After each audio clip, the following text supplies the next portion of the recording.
अगर किसी कंपनी की प्रॉफिटेबिलिटी बहुत ही कम है या वो कम होती जा रही है, तो ये एक बहुत बड़ा रेड सिग्नल हो सकता है। आपको डेब्ट टू इक्विटी रेशियो अगर एक से ज्यादा मिलता है, तो आपको ऐसी कंपनी में किसी भी तरह से इन्वेस्टमेंट नहीं लेनी चाहिए। अगर आपको कभी किसी कंपनी को फर्स्ट एक बार में देख के समझना है क्या कंपनी में दम है या नहीं, तो आप सिंपल उसकी प्रमोटर होल्डिंग देख लो। हेलो इन्वेस्टर्स, तो आज की वीडियो में हम लोग बात करने वाले हैं how to identify a bad stock. हाँ, हम आज ये देखेंगे कि कैसे किसी भी बेकार कंपनी को कैसे आइडेंटिफाई किया जाता है।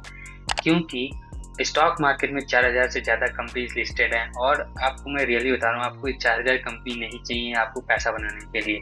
जितने भी बड़े इन्वेस्टर्स हैं, चाहे आप वॉरेन बफेट सर को ले लो, पीटर लिंच सर को ले लो, ये सब एक ही बात कहते हैं कि आपको मेनली 5 से 10 स्टॉक चाहिए जो कि आपको मल्टी बैगर रिटर्न देते हैं, और ये आपको इतना पैसा बना देंगे कि आपको कभी और पैसे की जरूरत पड़ेगी ही नहीं। तो अगर आपको ये 10 स्टॉक आइडेंटिफाई करना है, तो इसके लिए आपको पहले 99% स्टॉक को साइड करना होगा। तो इस वीडियो में मैं आपको यही बताने वाला हूँ, उस 99% जो स्टॉक उनको कैसे साइड करना है, आपको कैसे उन्हें अपने रडार से भी हटा देना, और जो अच्छी कंपनी से उनमें फोकस करना है। और मैं ये भी मानता हूँ कि हाँ, कुछ ऐसी कंपनीज होती जिनमें जो मैं पैरामीटर बताऊंगा वो कभी अप्लाई नहीं होते, लेकिन ये मैं ये भी बता रहा हूँ कि बहुत ही रेयर चांसेस होते हैं। ऐसे बहुत ही रेयर कंपनीज होती है जिनमें जो मैं पैरामीटर बताऊंगा वो उसमें फॉलो नहीं होंगे। जैसे मेनली ये जो एनबीएफसी कंपनीज हैं एंड जो बैंकिंग फाइनेंस वाली कंपनी है, इनमें पे जो बहुत सारे पैरामीटर फॉलो नहीं होंगे। तो चलिए वीडियो शुरू करते हैं। तो इंट्रोडक्शन सबसे पहला क्या है कि पहला जो हमें किसी भी बैड कंपनी में, अगर आपको कभी बैड कंपनी आइडेंटिफाई करनी है, तो पहला आपको देखना चाहिए प्रॉफिटेबिलिटी। अगर किसी कंपनी की प्रॉफिटेबिलिटी बहुत ही कम है या वो कम होती जा रही है, तो ये एक बहुत बड़ा रेड सिग्नल हो सकता है, रेड फ्लैग हो सकता है। तो ऐसी कंपनी, अगर कभी भी कोई ऐसी कंपनी आपको मिलती है जिसकी प्रॉफिट मार्जिन बहुत कम हो, और या कम हो तो चलो, बहुत छोटी कंपनी तो उसकी प्रॉफिट कम हो सकता है, लेकिन अगर वो डिक्लाइन करता जा रहा है तो और बड़ी कंसर्न वाली बात होती है। ठीक है। नेट प्रॉफिट का मतलब क्या होता है, कंपनी जितनी सेल्स करती है उससे वो कितना प्रॉफिट बना पा रही है, कि जो उसका कॉस्ट प्राइस होता है, उसने उसने कितने में सामान बनाया और कितने में उस सामान को बेच दिया, उसके बीच का जो डिफरेंस होता है वही कंपनी का मेन प्रॉफिट होता है। तो वो प्रॉफिट अगर बढ़ता जा रहा है तब तो बहुत अच्छी बात है, वो कंपनी अब सॉलिड है। लेकिन अगर किसी कंपनी के कम हो रहा है तो काफी कंसर्न वाली बात होती है। अगर net profit margin consistently decline कर रहा है तो ये एक रेड फ्लैग हो सकता है। अगर आप ऐसे आप इसे कंपेयर करो, कोई कंपनी है अगर जिसका नेट प्रॉफिट मार्जिन 3 साल पहले 15% था और आज प्रेजेंट में उसका नेट प्रॉफिट मार्जिन 5% है, तो आपको 3-4 साल के अंदर उसका नेट प्रॉफिट जो मार्जिन है, प्रॉफिट मार्जिन है, वो 15% से कम होकर 5% में आ गया। तो आप ऐसी कंपनी को क्या समझोगे? इससे हमें ये चीज समझ में आता है कि हाँ, कंपनी के बिजनेस में कुछ दिक्कत आ रही है, कंपनी जितना प्रॉफिट पहले बना रही थी उतना प्रॉफिट नहीं बना पा रही, कुछ फंडामेंटली बिजनेस में कोई दिक्कत है। तो हमें कभी कोई ऐसी कंपनी में इन्वेस्टमेंट नहीं करना चाहिए जिसका प्रॉफिट मार्जिन बहुत ही लो हो या कम होता जा रहा हो। इसके लिए आप क्या देख सकते हो, इसके लिए हम लोग सिंपल सा स्क्रीन में जाओ तो आपको एक रेशियो मिल जाता है, नेट नेट प्रॉफिट मार्जिन। तो अगर वो प्रॉफिट मार्जिन अगर मेंटेन है और बढ़ता जा रहा है तब तो वेल एंड गुड है। अगर वो घट रहा है तो ऐसी कंपनी से आपको दूर ही रहना चाहिए, क्योंकि मार्केट में बहुत सारी कंपनी, आपको बहुत अच्छी कंपनीज मिलेंगी। और जो दूसरा की पॉइंट है जो मैं मानता हूँ, कि आप किसी बैग स्टॉक को, इसको देखते ही आप समझ जाओ कि क्या कंपनी में दम है या नहीं है। लेकिन मैं पहले बता दूं, ये डेप्थ का जो हाई डेप्थ जो होता है, ये आप एनबीएफसी या बैंकिंग स्टॉक के लिए मत लीजिएगा। उनके लिए अलग क्राइटेरिया होते हैं, उनमें कासा रेशियो, ये सब अलग चीज होती है। वो तो आप सब जानते ही होंगे। लेकिन अगर जैसे कोई नॉर्मल स्टॉक है, उसमें अगर आपको डेब्ट टू इक्विटी रेशियो अगर एक से ज्यादा मिलता है, तो आपको ऐसी कंपनी में किसी भी तरह से इन्वेस्टमेंट नहीं लेनी चाहिए। मेरा ये मानना है, अगर किसी भी कंपनी का डेब्ट टू इक्विटी रेशियो एक से ऊपर है तो मैं उसमें कभी भी इन्वेस्टमेंट नहीं करता। और आइडियली मैं क्या मानता हूँ, अगर किसी भी कंपनी का जो डेब्ट टू इक्विटी रेशियो अगर 0.5 से कम है, तो वो मेरे लिए बहुत ही अच्छी बात होती है। ऐसी कंपनी में इन्वेस्टमेंट करता हूँ जिनमें डेब्ट टू इक्विटी रेशियो एक से मैं कहूँ तो 0.5 से कम होता है, मैं उन्हीं में इन्वेस्टमेंट करना ज्यादा पसंद करता हूँ। और तो तीसरा हमारा जो मेन कंसर्न पॉइंट होता है, अगर आपको बैड स्टॉक आइडेंटिफाई करना है तो उसको देखो क्या रेवेन्यू ग्रोथ क्या है कंपनी की। कंपनी का जो रेवेन्यू जो ग्रोथ अगर लगातार बढ़ती जा रही है, वेल एंड गुड है, कंपनी सॉलिड है। लेकिन अगर किसी कंपनी का जो रेवेन्यू ग्रोथ वो डिक्लाइन कर रहा है, मतलब पहले किसी कंपनी ने मानिए 100 करोड़ की सेल्स करी थी, पिछले साल 100 करोड़ की करी, इस साल से 80 करोड़ की कर रही है, और इससे नेक्स्ट ईयर में ऐसा प्रेडिक्ट है वो 60 करोड़ करेगी। तो हम कभी भी ऐसी कंपनी में कभी भी हम पैसा नहीं लगाएंगे जिसमें हम जिसका प्रॉफिट का बढ़ने की बजाय कमी होता जा रहा हो। तो ऐसी कंपनी मैं तो कभी पैसा नहीं लगाता, और मैं चाहूंगा कि आप भी कभी ऐसी कंपनी में नहीं लगाइएगा। जो पांचवा मैं एक मेन पॉइंट कंसीडर करता हूँ, जो मैं मेन पॉइंट समझ करता हूँ, वो होता है प्रमोटर की होल्डिंग और उसकी तेजी।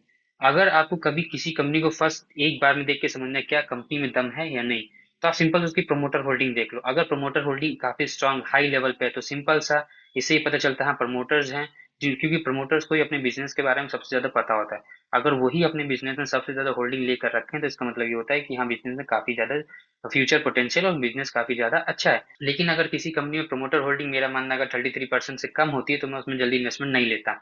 या चलो एक, अगर कोई बहुत ऐसी कंपनी है जो मुझे बहुत ज्यादा पसंद आ गई, लेकिन उसमें चलो प्रमोटर होल्डिंग अगर 33% से कम है कोई बात नहीं, लेकिन उसमें जो उसकी मेजोरिटी ऑफ द होल्डिंग, मतलब 50-60% जो मेजोरिटी ऑफ द होल्डिंग, वो स्ट्रॉन्ग हैंड्स के पास होनी चाहिए, मतलब डीआईआईएस के पास होनी चाहिए, एफआईआईएस के पास होनी चाहिए, तभी मैं इन्वेस्टमेंट लेता हूँ। अगर वरना ऐसी कोई कंपनी में कभी जल्दी इन्वेस्टमेंट नहीं करता जिसके प्रमोटर होल्डिंग बहुत ज्यादा कम हो। दूसरा पॉइंट इसमें है प्लेजिंग का। कभी भी किसी भी कंपनी की अगर प्रमोटर होल्डिंग 10% से ज्यादा प्लेज है तो उसमें इन्वेस्टमेंट मत करिएगा। मैं चीजें बता रहा हूँ, मैं आपको एकदम सेफ खेलने के लिए बता रहा हूँ। ये चीजें अगर अप्लाई करते हो तो मैं आपको इस बात की गारंटी देता हूँ कि आप कभी जल्दी बैड स्टॉक पे पिक नहीं करोगे। ऐसे क्योंकि बहुत से लोग होते हैं, हाँ कभी प्लेजिंग ज्यादा होती है, प्लेज करने के बहुत सारे रीजन होते हैं, कंपनी को और पैसा चाहिए होता है तब ले लेते हैं। लेकिन ये जो चीजें मैं जितनी बता रहा हूँ, अगर आप इनको फॉलो करो तो आप कभी जल्दी बैड स्टॉक नहीं पिक करोगे, आप अच्छा पैसा बनाओगे। हाँ मैं मानता हूँ ये चीजें जो एक्सपर्ट होते हैं उनके लिए इतना जरूरी नहीं, लेकिन मेजोरिटी ऑफ द पब्लिक हमारे जैसे होती है जो इतना टाइम नहीं दे पाती, तो आप इनको कंसिडर करोगे तो आप बैड स्टॉक में तो कभी नहीं जाओगे।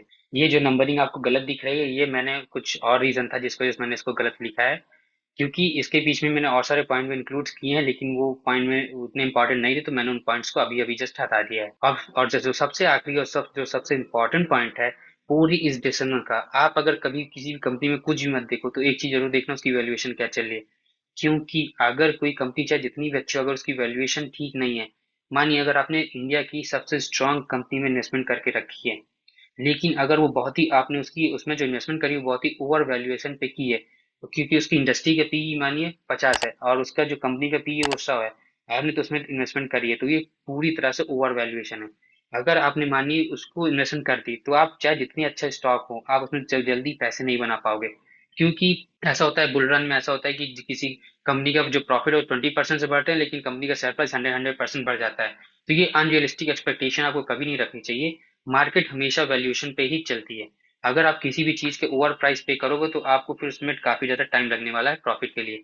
इसलिए मैं हमेशा ध्यान रखता हूँ कि मैं चाहे जो कंपनी में इन्वेस्टमेंट करूँ, कभी मैं ओवर प्राइस नहीं पे करता। कभी भी किसी कंपनी को ऑल टाइम हाई प्राइस पे कभी भी मत खरीदिएगा, ये मैं ऐसा मानता हूँ। आपको वैल्यूएशन के लिए आप क्या कर सकते हो, आप उसका पीई रेशियो दे सकते हो। इसके लिए दो पॉइंट कंसिडर करना, पहला है पीई रेशियो में आप क्या उसका देखना है कि इंडस्ट्री पीई और जो कंपनी का पीई है क्या दोनों बराबर है। अगर दोनों बराबर है तो मतलब कंपनी फेयर वैल्यूएशन में, अगर ज्यादा है तो दिक्कत वाली बात नहीं है, क्योंकि बहुत ज्यादा अच्छी कंपनी होने पे तो मार्केट उन्हें ज्यादा वैल्यूएशन दे देता है।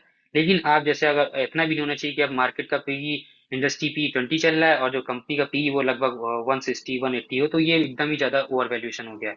और दूसरा जो पॉइंट कंसिडर करना चाहिए, किसी भी कंपनी को आपको उसका मीडियन पीई देखना चाहिए। अगर किसी कंपनी का मीडियन पीई 50 है मानिए और कंपनी अभी 100 पे चल रही है, तो इसका मतलब कंपनी अपने हिसाब से जो कंपनी की पास में जितनी परफॉर्मेंस रही है उसके हिसाब से भी कंपनी काफी ओवर वैल्यूएशन पे चल रही है। तो आपको थोड़ा वेट कर लेना चाहिए, जितनी अच्छी कंपनी हो वो गिरेगी, मैं मार्केट उसे अपने सही वैल्यूएशन पे लाके रख देगी। थोड़ा सा पेशेंस करिएगा, ये मत करिएगा कि हाँ बहुत अच्छी कंपनी है तो चलो मैं इसको कोई भी प्राइस पे कर दूं, ऐसा नहीं करना चाहिए, वरना फिर आपको काफी टाइम लग जाएगा प्रॉफिट बनाने में। प्रॉफिट तो आप बनाओगे इस बात की गारंटी रहेगी, लेकिन आपको काफी ज्यादा टाइम लग जाएगा। तो ये थी हमारी आज की पूरी, जो भी मैं आपको यहाँ 5-6 पॉइंट समझाना चाह रहा था, जो भी है उसको अगर पूरी तरह समराइज करो तो मैंने क्या बात करी।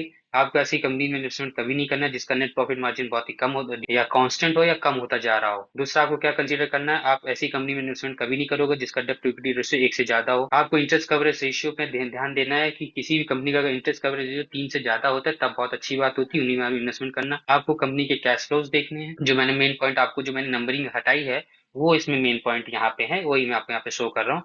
तो कंपनी का आपको ये देखना है, कंपनी के कैश फ्लोज हमेशा चेक करने हैं। अगर कंपनी के कैश फ्लोज लगातार पॉजिटिव हैं तभी उसमें इन्वेस्टमेंट करिए। अगर कैश फ्लो लगातार नेगेटिव है और अगर आप उसका, चलो निगेटिव है भी, अगर आप उसका रीजन जानते हो तो अच्छी बात है। अगर आपको रीजन नहीं पता, out of no reason company fall करे ही जा रही है, कंपनी के पास कैश फ्लो निगेटिव है, तो आप उसमें इन्वेस्टमेंट मत करिए। बहुत और मैं सच बताऊं ना, आपको तो अब ऐसा लग रहा होगा कि इस टाइम की मैं करने लगा तो ये बहुत सारी स्टॉक्स मेरे पास, तो अच्छे अच्छे स्टॉक मेरे पास मैं नहीं ले पाऊंगा, इस तरह सारी कंपनीज ही बेकार हैं। ऐसा नहीं है, आप एक बार इन सबको अप्लाई करो और उसके बाद जो आपके पास जो कंपनी बचेगी ना वो मैं बता रहा हूँ आपके पास वो बहुत ही ज्यादा फंडामेंटली स्ट्रांग कंपनीज बचेंगी। आपको कभी ऐसी कंपनी में इन्वेस्टमेंट नहीं करना जिसका प्रमोटर होल्डिंग बहुत ही कम हो, और अगर वो कम हो तो उसके उसमें मेजोरिटी होल्डिंग हमेशा स्ट्रांग हैंड्स के पास ही होनी चाहिए। और दूसरा, आपको ये ध्यान रखें, कभी भी ऐसी कंपनी में इन्वेस्टमेंट नहीं करना है कि जिसमें प्रमोटर होल्डिंग 10% से ज्यादा हो। कंपनी के पास आप ये मोड आइडेंटिफाई करना बहुत ही टफ होता है, तो इसमें मैं ज्यादा मैं ध्यान नहीं देता। और जो आखिरी पॉइंट आपको, जो सबसे मोस्ट इंपॉर्टेंट पॉइंट आपको ध्यान देना है, वैल्यूएशन पे। कंपनी को हमेशा उसकी राइट वैल्यूएशन पे खरीदिएगा, कभी भी एब्सर्ड वैल्यूएशन मत दीजिएगा कि कंपनी का रियल प्राइस 100 रुपए होना चाहिए और आप उसे 250-300 में खरीदो, तो इस तरह फिर आपको बहुत टाइम लगने वाला है। तो आज की वीडियो में मैंने आपको जितने भी पॉइंट बताए हैं, मैं चाहूंगा कि एक बार आप उसे जाकर स्क्रीनर पे अप्लाई करना। कोई भी कंपनी आपको मिले, आप ये 6 पैरामीटर जरूर चेक करना। अगर इनमें से किसी पे वो कंपनी आती है तो उसे तुरंत हटा देना। फिर धीरे धीरे आप देखते जाओ, जैसे ही आप ये जो मेरी टेक्निक से फॉलो करोगे, तो आपके पास कुछ कंपनीज बचेंगी जो कि बहुत ज्यादा फंडामेंटली स्ट्रांग होंगी, और वो बहुत ही कह सकते हैं मल्टी बैगर वाली कंपनीज होंगी। एक बार आप ट्राई जरूर करिएगा। तो आज की वीडियो यहीं तक है। अगर आपको वीडियो में किसी भी तरह की कुछ भी कमी लगी हो तो आप मुझे कमेंट सेक्शन में बता सकते हैं, और अगर आपने वीडियो यहाँ तक देखा है तो आपको बहुत सारा थैंक यू है। दिस साइड आई एम किसिंग, साइनिंग ऑफ, बाय बाय।